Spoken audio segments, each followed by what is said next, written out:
Adam here with the Walzer Automotive Group, and what I want to do today is compare a couple of mid-size SUVs. So behind me here we have the 2024 Mazda CX-5, and on the other side we have the 24 Toyota RAV4. So we'll look at the interiors, the exteriors, and see which one might just be perfect for you.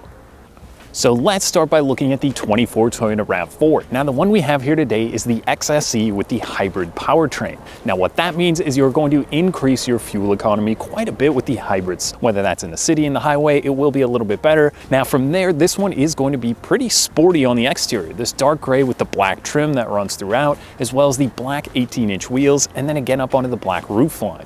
This vehicle, to me, when comparing it with the CX-5, seems a little bit more kind of trail focused or off-road looking. It's got a little bit kind of more of that overland feel to it, where the Mazda feels a little bit sportier. Now, a few other things on the exterior of this one, you'll notice you do have those roof rack rails, so if you're doing any mountain biking or kayaking or anything like that, you can throw those up above. So now let's look at the CX-5. This is the 2.5S preferred trim. So you're getting a lot of equipment for the money, and I think this is maybe the best bang for the buck when looking at the CX-5 lineup. Now this has the 2.5 liter naturally aspirated motor, but if you want a little more get up and go, you can jump up to the 2.5 turbo. Now what's cool about the CX-5 is every model is going to come standard with Mazda's iActive all-wheel drive system. So what does that mean? Now that it's winter time, you're going to get all the sure-footedness and bite you'd expect when the snow starts to fall. Now from there, this model does ride on the 18-inch wheels, and it's got a great style to the exterior. The Kodo design language up front, I think, makes the Mazda a very aggressive and good looking vehicle, and when you see them on the road with those cool LED headlights, you definitely notice them.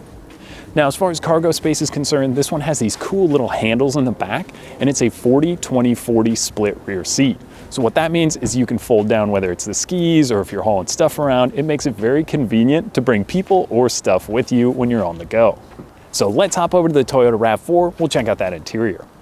Okay, so now we're inside the Toyota RAV4 Hybrid, and the first thing you notice is I've got my phone paired up. You've got wireless Apple CarPlay as well as Android Auto in here. So you can swipe through.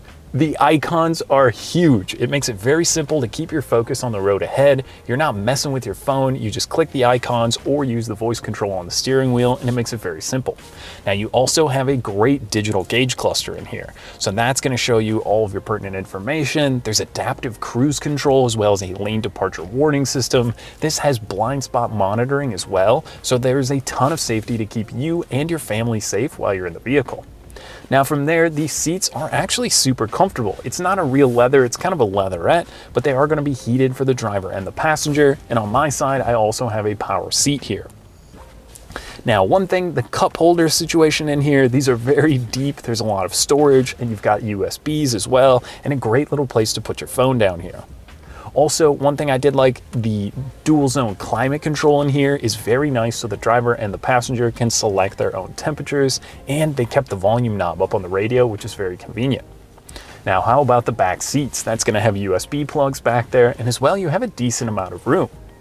So one final thing is going to be the sunroof up above. That makes it very nice for the darker interior. That really opens it up in here, and I think overall, it's very simple, straightforward, and easily laid out. So let's hop over to the Mazda CX-5, we'll check out that interior.